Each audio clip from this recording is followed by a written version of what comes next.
Dans un geste retentissant qui a fait vaciller l'establishment parisien, le président Abdelmadjid Tebboune a fermé la porte, sans appel, à l'ambassadeur de France, lui interdisant tout retour en Algérie. Une décision fracassante qui, en un éclair, a propulsé les relations algéro-françaises sur le devant de la scène internationale, cette fois dans un climat électrique d'une intensité rarement atteinte. La classe politique et les médias hexagonaux, pris de court, ont parlé d'un séisme diplomatique, tant la manœuvre algérienne s'est révélée limpide, tranchante et assumée. Une manière de rappeler, si besoin était, que l'Algérie nouvelle n'est plus disposée à faire la moindre concession lorsqu'il s'agit de son intégrité ou de son honneur national.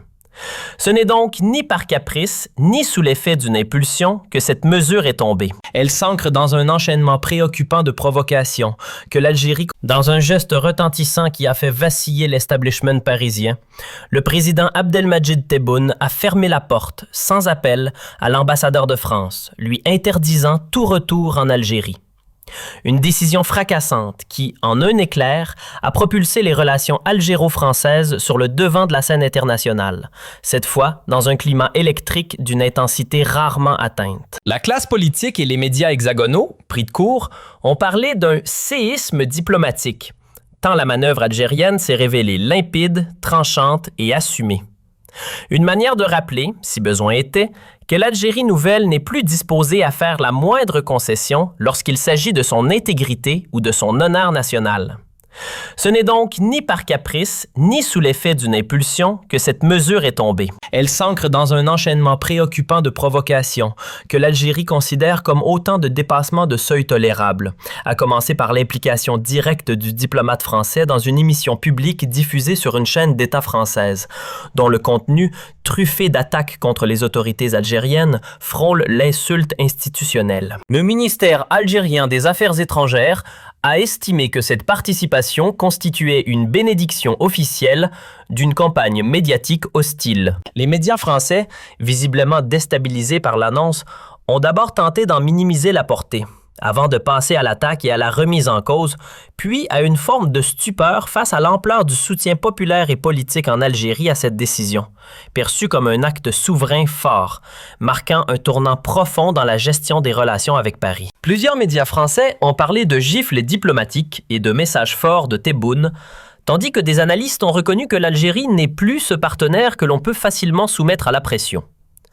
L'affaire ne s'est pas limitée au cas de l'ambassadeur, mais s'est accompagnée de la remise sur le devant de la scène du dossier de l'opposant algérien résidant en France, connu sous le nom d'Amir DZ, de son vrai nom Amir Boukors. Celui-ci est devenu une carte politique et médiatique utilisée par certains cercles français dans leur confrontation avec l'Algérie, présenté comme un influenceur et opposant.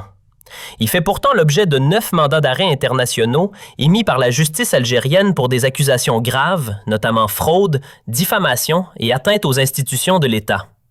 Une dure procédure semblant se profiler. L'Algérie a réclamé à plusieurs reprises son extradition pour qu'il soit jugé, mais s'est heurté au refus de la justice française, ce qui a été perçu comme une double norme flagrante, surtout de la part d'un pays se réclamant du respect du droit international. La diffusion d'un documentaire sur la chaîne publique France 2, dans lequel Amir Di attaque violemment le président algérien, insulte les symboles de l'État et lance des accusations graves, sans preuve, devant des millions de téléspectateurs, a constitué un tournant majeur. Ce qui a particulièrement choqué l'Algérie, ce n'est pas seulement le contenu, mais la participation directe de l'ambassadeur français à ce programme, considéré comme une violation manifeste du devoir de réserve diplomatique et une ingérence claire dans les affaires intérieures algériennes. Le ministère des Affaires étrangères a souligné que ce comportement renforçait le sentiment que cette campagne hostile bénéficiait de soutien officiel. Les scènes diffusées ont provoqué une vive indignation en Algérie, non seulement en raison du niveau du discours, mais aussi de l'ampleur des accusations visant le chef de l'État, sa famille et les institutions souveraines. Beaucoup y ont vu une tentative délibérée de ternir l'image de l'Algérie auprès de l'opinion publique française et internationale. Malgré cela, l'intéressé apparaît euphorique, se vantant du rôle qui lui était accordé, soutenu par des cercles de l'extrême droite française cherchant à l'exploiter comme outil politique. Pour l'Algérie, ce dossier s'inscrit dans une stratégie plus large de pression, après l'échec de plusieurs tentatives françaises d'imposer leur agenda par d'autres moyens. Après avoir essayé d'instaurer une détente de façade sans satisfaire les conditions algériennes, Paris est revenu à l'utilisation de cartes anciennes, dont celle des opposants à l'étranger. Des sources estiment que la France sait que cette carte est temporaire et qu'elle finira par s'en débarrasser, comme elle l'a fait auparavant avec d'autres figures médiatiques une fois leur utilité épuisée. Certains analystes estiment même que l'extradition d'Amirdi vers l'Algérie pourrait devenir inévitable à terme lorsque son rôle politique aura pris fin. Parallèlement, certaines parties françaises diffusent des récits évoquant des tentatives d'enlèvement ou de rapatriement secret, qualifiés par l'Algérie de pure fabrication, déjà utilisés dans des scénarios similaires par le passé. L'attention s'est également accentuée sur fond d'autres affaires, dont l'arrestation d'un agent consulaire algérien en France, compliquant davantage les relations. Toutefois, Alger souligne que le problème est plus profond, lié au refus français de régler les dossiers de la mémoire, d'assumer les crimes du colonialisme, d'indemniser les victimes des essais nucléaires dans le Sahara et aux politiques économiques préjudiciables subies par l'Algérie. Les médias français se sont divisés entre partisans d'une révision de politique envers Alger et défenseurs d'un discours de confrontation. Certains responsables évoquent même la langue de la force, un propos jugé arrogant et inacceptable par l'Algérie. Sous la conduite du président Abdelmadjid Tebboune, l'Algérie affirme que le temps du silence est révolu et que toute atteinte à sa souveraineté recevra une réponse ferme. Cette position a été largement saluée par la population, qui y voit la restauration de la dignité nationale. En définitive, les relations algéro-françaises entrent dans une phase délicate, marquée de clarté et de fermeté.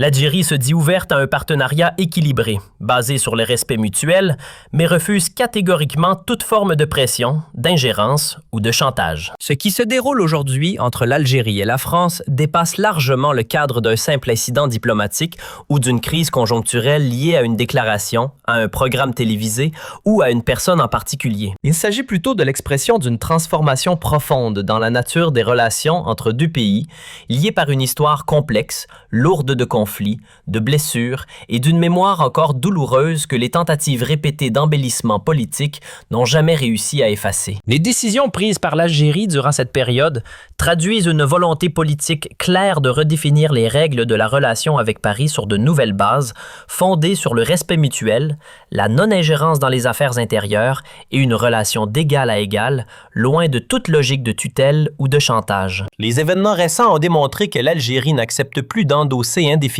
le rôle de partenaire indulgent, ni celui d'un État à qui l'on demande sans cesse de comprendre les sensibilités de l'autre, au détriment de sa propre souveraineté et de sa dignité nationale. Le message adressé par le président Abdelmadjid Tebboune a été direct, ferme et sans ambiguïté. La souveraineté nationale n'est ni négociable ni discutable, et toute personne qui franchit les lignes rouges, qu'elle soit diplomate, responsable politique ou acteur médiatique, devra en assumer les conséquences, quel que soit son statut.